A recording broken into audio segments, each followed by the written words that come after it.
variety here. Is it recording? It is now recording. Apparently I didn't push the button before. Okay. Free dragons. There we are. Alright, so on to the story. That's not my choice. They kept breaking out of the cage. It's actually quite good. Michi will be selling the coins during the show, so if you have money you would like to give her to get coins for voting, you may do it at any point during the show. Now, the rules of the game. I'm excited. There are no rules. There are most certainly rules. We are gentlemen. We do abide by rules of decency. Does it involve dice? Not this time. Does it involve cards? D20 or go home. Those. Now, each member of this panel... 1947 Studebaker?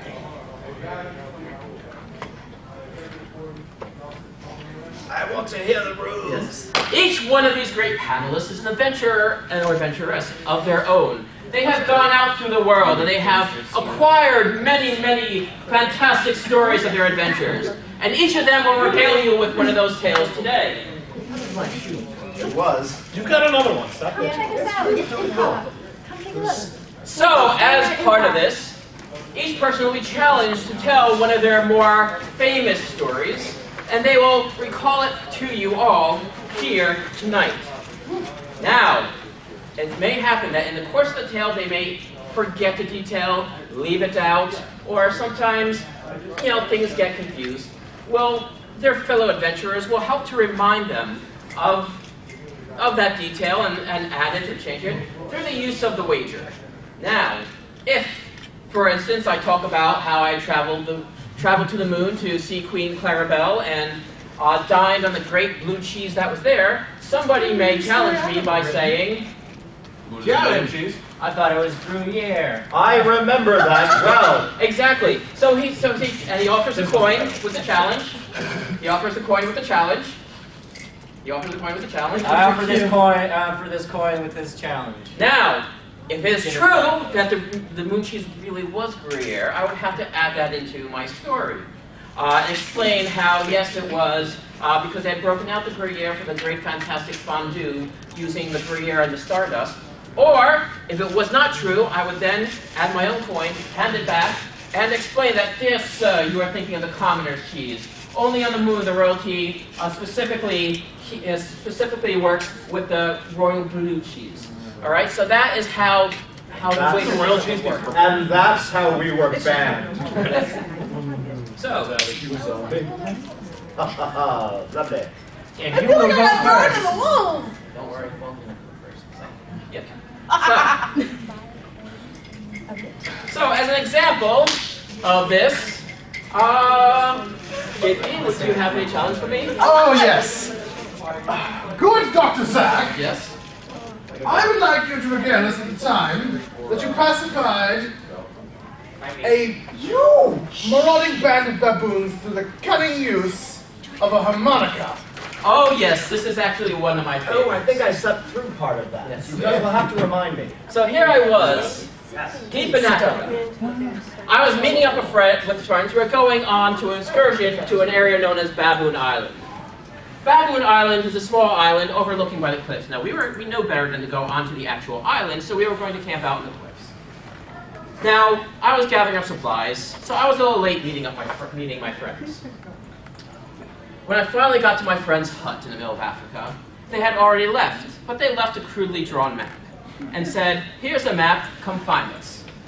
So I'm taking this hand-drawn map, trying to make heads or tails, and I'm walking through the way, and again, it was drawn by their best memory, so sometimes the trail would split off where the map wouldn't. Sometimes the map would split off where the trail wouldn't. Luckily, I knew enough about footprints, and someone had the words New Balance written on the bottom of theirs. Now, I was able to easily track them through the dry African sands. I lost a pair of New Balances now that I think about it. Yes. And I think someone's attacking. Now, as I was making my way through, I started to get a sense I was getting closer. The map was kind of getting fuzzier, but you tend to know where your people are. They have that certain smell about them that wafts through the air. JP's trying to keep it clean. And so I figured it would be a grand event to walk into the site doing a sing and repeat. This way, it was announcing my presence. We all come together as a great bravado. Does anyone here know how sing and repeat works? Does it involve singing and or repeating? Very good, sir. I was awake for that part. So, Amazing. That puts you one up on me. What will they think of next in science? so I went with one of Question. one of the classic songs where basically I started off, "Eowete, bele tiki tamba, masa masa masa, balue balue balua." Very good. In fact, you did it better than all my friends. Which is the That's sad when you commentary. realized you had made your way back to New Jersey. Sir, I know when I'm back in New Jersey by the smell. Now, at this point, I had approached the camp. I had been singing.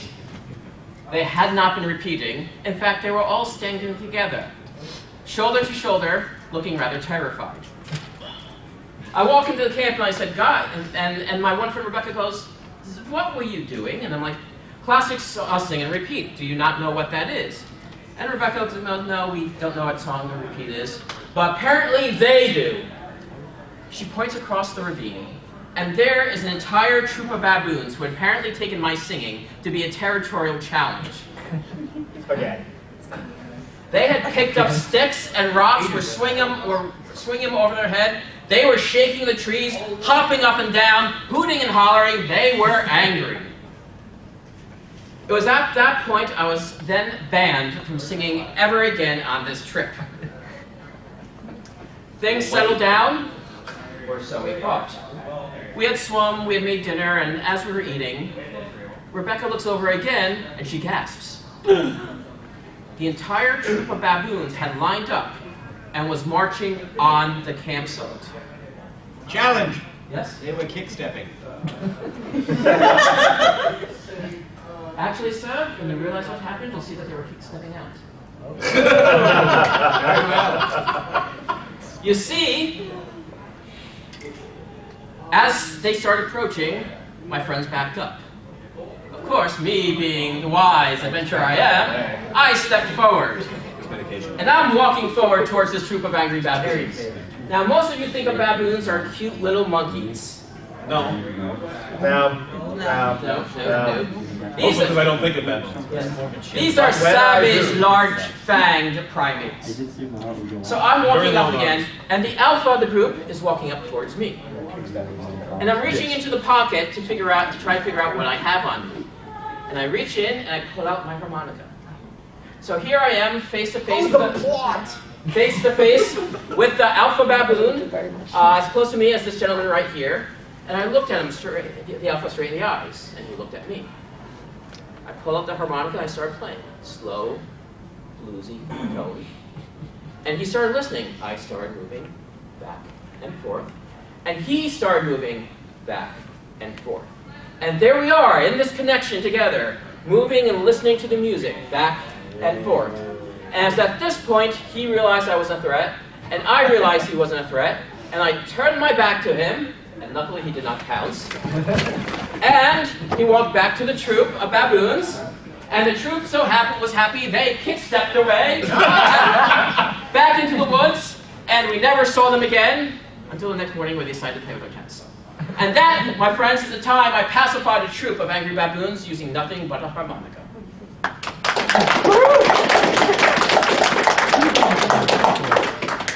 We've never actually flipped it over.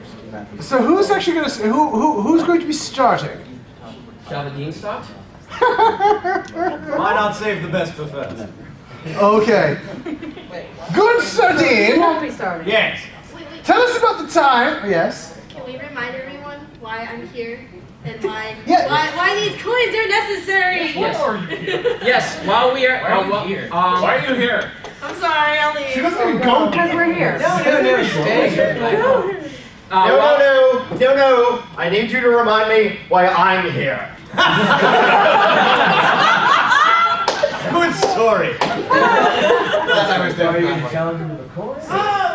Your mommy and your daddy. No, that's how, not why. Actually, it starts the same way, but So there I was in the jungles of Borneo.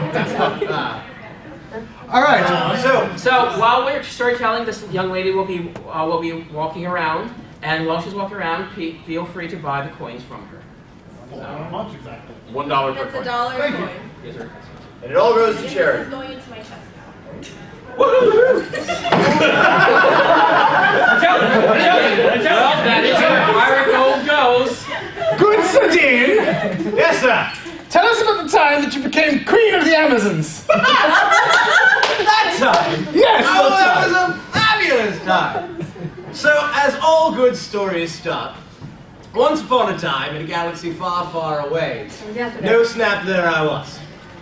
So, one day, yes, no snap, no snap. So, one day I was sitting out back, relaxing on cool in a house by my pool, and I ended up deciding that I needed a trip. I needed a break from the simple mundane of life, and frankly, there was only one way I could think of doing it, and that was to go on a trip. Now, this trip had to be special, and after my adventures with Professor Elemental on this trip to the Golden Frog, I said, you know what, by jolly, I have to do this right. So I packed a bag, only a single bag, because any more and it would just be frightful. Challenge! Ah, goodness, what am I You actually forgetting? had 3 additional bags because it was full of your makeup. Right! Good point! I did have 3 additional bags for my makeup that I brought to the ship with me, because rather than do anything else, I decided to take a shit, because planes are just, as they say, passé. So, I loaded the airship with my things, and from then on, I was off on the skyways via the sea to, where was it again? I believe I was on my way to the South China Sea. Unfortunately, there was this horrible accident that I did not totally have any part in producing. You see, apparently it is very bad when you decide to have a cigar inside the actual Zeppelin itself. Apparently there are flammable materials, I did not realize this, and nearly everyone was killed. Frankly, a good time on my part, because I landed with that single suitcase and a case of bourbon, which, let me tell you, really helped. Because turns out I had crash landed all by myself in the middle of the Amazon rainforest. Now, indeed, as I recall, the reason why you survived that crash was you parachuted out using a pair of oversized bloomers. It's true, I did. They were my own. Because honestly, under these, I actually do wear bloomers. They are rather slimming, and they do wonders for my buttocks. Are you wearing them now? Of course. Then I can only imagine this before. Yeah. So, anyway, there I was, floating down on my pair of bloomers. And I came to rest beside my own suitcase, unfortunately the only suitcase which, thankfully, had all of my hair product in it, because, honestly, this mane is quite something to take. So, with that case of bourbon and my suitcase, I hiked directly towards what I thought was the nearest sign of life. There was smoke over a hill, you see, so I decided that that would be the first place I would start, because you see, when there's smoke, there's fire. Where there's fire, there's a party. So, of course, with a case of bourbon, I'm going to go straight to the party. Now, when I arrived there, I had found out too late that it was the Amazonians. Now, for those who are unaware, the Amazonians are quite territorial, beautiful women. Or at least that's how they're genetically modified. At least that's what I'm told. But I had arrived there, and immediately they set upon me with spears, deciding what to do with me. So I looked them square in the eye, and I told them the first thing that I could think of, which was, and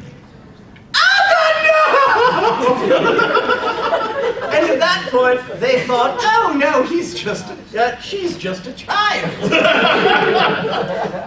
So they adopted me as one of their own. And of course, for the rest of the trip, I had to talk like this. Which, I can tell you, was quite strange. Now, as my trip continued and I was raised by these wild Amazonian women, which, let me tell you, that case of bourbon came in very handy. Challenge. Yes. Wasn't your voice actually, didn't you actually speak higher than that? I think? I remember you having to speak higher. You're absolutely correct!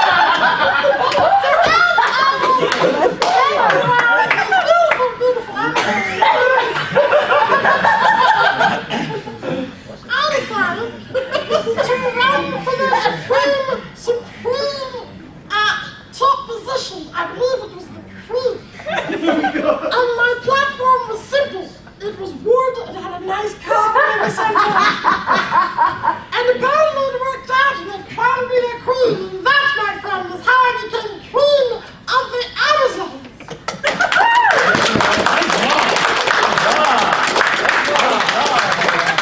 Again, this is not rum. I'm disappointed. Where's the rum gone? It's obviously my fault. Into his bloodstream. Well, they randomly picked them. That's his rum. Scott, Yes, ma'am. please tell So I us. am now Sco. I'm an incompetent drinker. I ruined my own Isn't that cup. like And there wasn't even anything in it? Swedish? And there wasn't anything in it. Perfect. It's By the way, Norwegian for good Jews. sir, please tell us about the time that you gave Cthulhu a shave and a haircut. 2 minutes. Apparently. So there I was, As in Rome, Pennsylvania. Cthulhu had decided that instead of waiting at the Mountains of Madness for people to discover him, he was going to go to a horror convention where no one would recognize him as the real thing. Because as we all know, people at conventions are warm and accepting of people regardless of their deformities or amount of tentacles. So people thought that he was cosplaying. At the time, I was working in the dealer's room selling. Well, this is not a yaoi convention, so I can't really go into the details. But and it was behind this curtain where they had to card you, and I don't mean check to see your age. So when Cthulhu decided to come in and check out what yaoi was all about, and let me tell you, he is very adequately prepared for this. He came behind, and I noticed that he was very scruffy and very, very rough. Well, the problem here is that one of the things that we know about everybody in yaoi is they are all very thin and very coiffed. So what I decided to do was say, if you really want to get anywhere, believe me, I know. I've always been mistaken for Bishi. But if you want to know what it's like, I'll tell you what, I'll help prepare you. So it's not so much that I gave him a shave and I gave him a haircut, it's why. That is the true interesting thing. So we took him behind, because we're already behind like several layers of cardings, and I covered him completely in what I told him was shaving cream. It was actually goat's milk whipped into a fondue. Don't ask why. He likes goats and sacrificing and stuff like that. So And fondue, probably. later we would dip the hot sauce in it. Again, different story. So covered him completely in this. I then pulled out a straight razor blade. He, misunderstanding my intent, he thought I was going to kill myself because I'd gone insane. Misunderstanding my intent, jumped on top of me to wrestle the blade out of my hand. At that exact moment, comm security, which had been called due to a catgirl outbreak down the road, saw this giant heaving mass of tentacles over top of me. And so I'm holding on to the blade in the one hand, the foam in the other hand, the cat girls are running up the other end. They sounded a lot like the last speaker we had. And exactly, it's like you were there. He was. I don't know what you're talking about. So, and neither do I. So at the time, con security pulled him off. Unfortunately, I was not able to actually shave him at the time. But later that night, there's no way this is going this slow. There we go. Okay. But at the dead dog party after the con, where he came back, this time disguised as our own con chair. Good, I didn't get shot for that.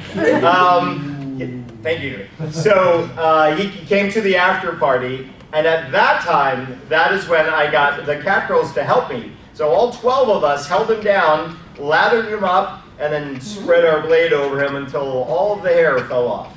Now, Scott, wasn't Yes. this at the point that there was actually a catnip bomb that went off at the con? Like in Monster Hunter? That explains it! I was wondering what was happening. What was even worse than all of these cat girls began, and by the way, again, just like this was the real Cthulhu, they were real cat girls that went to an anime con thinking, I'll fit in instead of being made fun of. They all of a sudden went nuts. Some of them were in heat. Some of them just went insane. Some of them started running around and sniffing things, which is less fun than it sounds. And so it was actually a catnip bomb. Okay. That makes a whole lot more sense, because one thing that I know about cat girls is that while they see it seems like, oh, they're so cute and they're so wonderful, they're also cats. So get them pissed off and they start scratching everything and all this.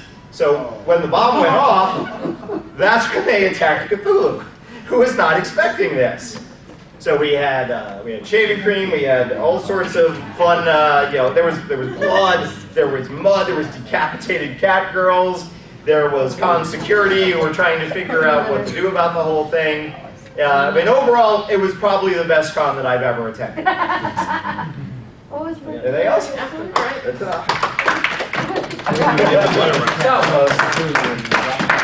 Now, just a reminder, we are doing this for charity. So far, we have a tie for biggest spender. This gentleman over here, and this gentleman over here. I'm not cheating, I swear. Yes. It is true. It is true.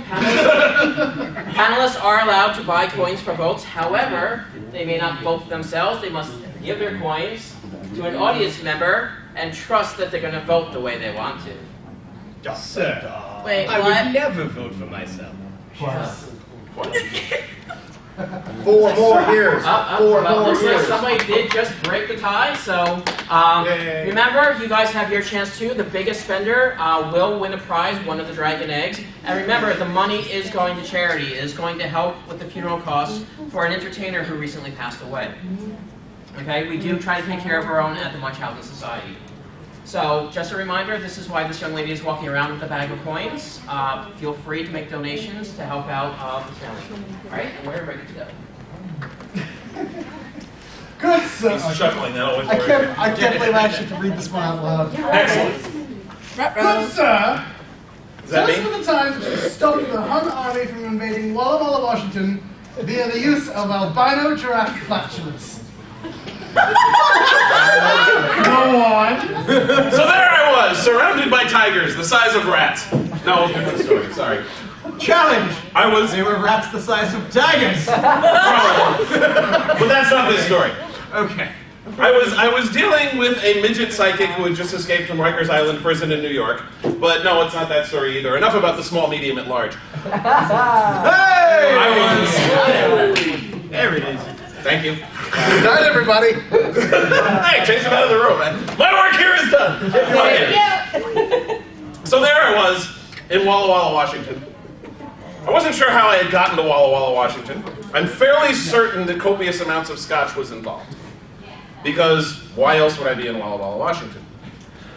Would you like to say Walla Walla? I do like to say Walla Walla, Washington. It is true. And you have seen through my ruse of coming up with feeble excuses to say Walla Walla, Washington as many times as humanly possible throughout this story. Besides, I got 5 minutes to kill. So, there I was in Walla Walla, Washington. Where in Walla Walla, Washington? I was in the northern section of Walla Walla, Nice. Washington. Which is where the giraffes hang out, as it turns out. And Walla Walla. In Walla Walla, Washington. And mostly because that's where the zoo is. And I was going to the Walla Walla Washington Zoo, which is called the Walla Walla Zoo.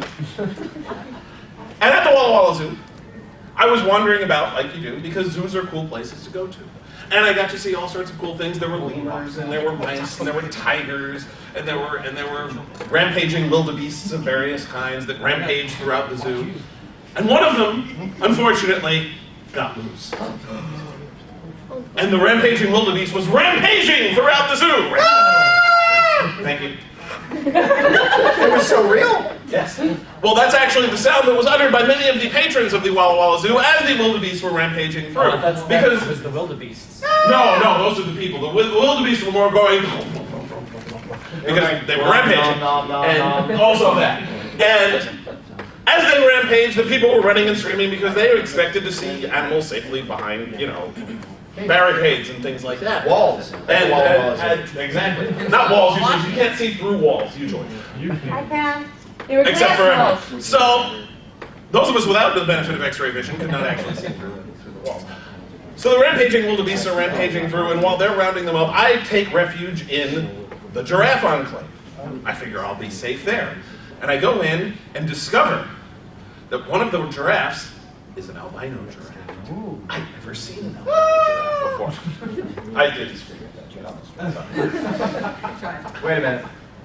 Yes, you did. I said upon seeing the albino giraffe. But it wasn't because it was an albino giraffe that I screamed. I did not specify. Thank you. It was because of the smell. Now, giraffes are not exactly what you would call good-smelling creatures in the first place. But I've been to other giraffe enclaves before. I've been to many zoos all over the world. I've been to the Sydney Zoo, I've been to the Dublin Zoo, I'm a member of the Bronx Zoo, and you've escaped. Yes. And I've been to places with giraffes, and they're pretty stinky, all things told. In fact, one time with my mother, she was kissed by a giraffe. At which point she was And that's how he was born. No. But that's a different story involving a completely different kind of animal. And my mother discovered upon being kissed by the giraffes have terrible breath. Mostly because giraffes can't brush their teeth. Well, look at them. I mean, their feet are all on the ground. You can't. Also, they're not going to reach up high enough. So anyway, but this place smelled way worse. And I realized it was because of the albino, who was really just letting off a ton of cloud, miasma of farting. Good word. Yes. I write books for a living. I come up with so I use words like miasma in a sentence to impress people. How Fart usually doesn't impress the same people who are impressed with miasma as a general rule, but sometimes the Venn diagrams do overlap a little bit. This is So a anyway. multicultural geek It is. Which is why I didn't have an issue with an albino dragon, except for the part about it farting.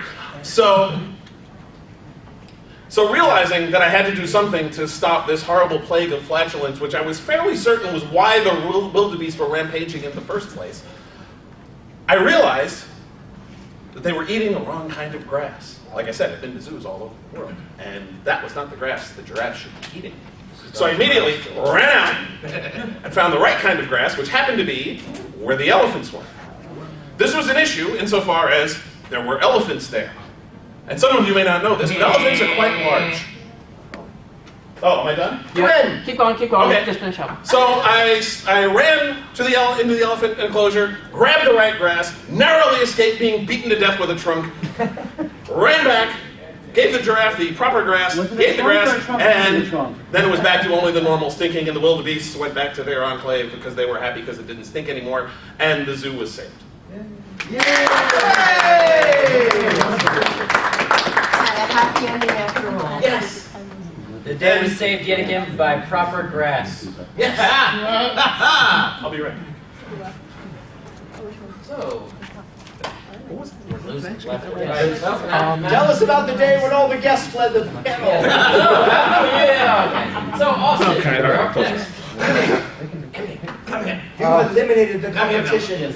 Well, there is actually a dueling component to this. We just haven't had to get that. So sometimes we do eliminate competitors. So if it boils down to just two of us, we'll duel? Yes. Awesome. That's it. We've only had to duel to the death once in this show. I don't know how to feel about this next story, but Austin, you've inherited it. Feel badly. I do feel bad. Feels bad. Good sir, tell us about the time that you became a princess of Equestria. Oh, I haven't told this story in years.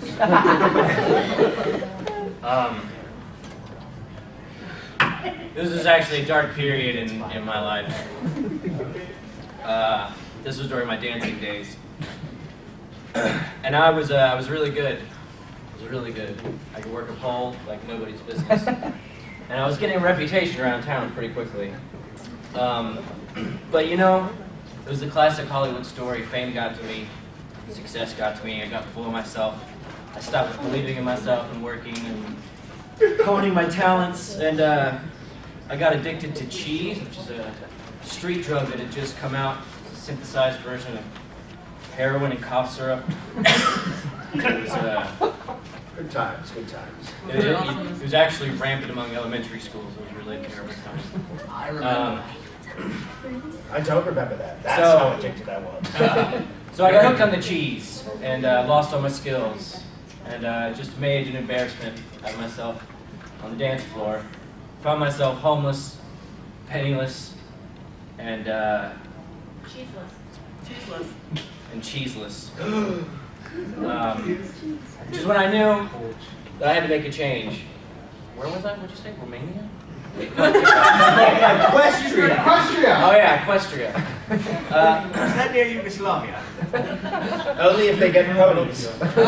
Well, it's funny because ever since I was a little girl, I had a fascination with horses. How many euphemisms are in this story? Sir, was that not because you were actually raised by the horses? I was indeed raised by horses. They taught me how to dance, which is why I had such a unique style. It was exotic, and it was the type of thing that rich, perverse men were into, you know. Because I was a niche market. I was a unique individual. I wasn't your average dancer, which is how I ended up being a muse for many French painters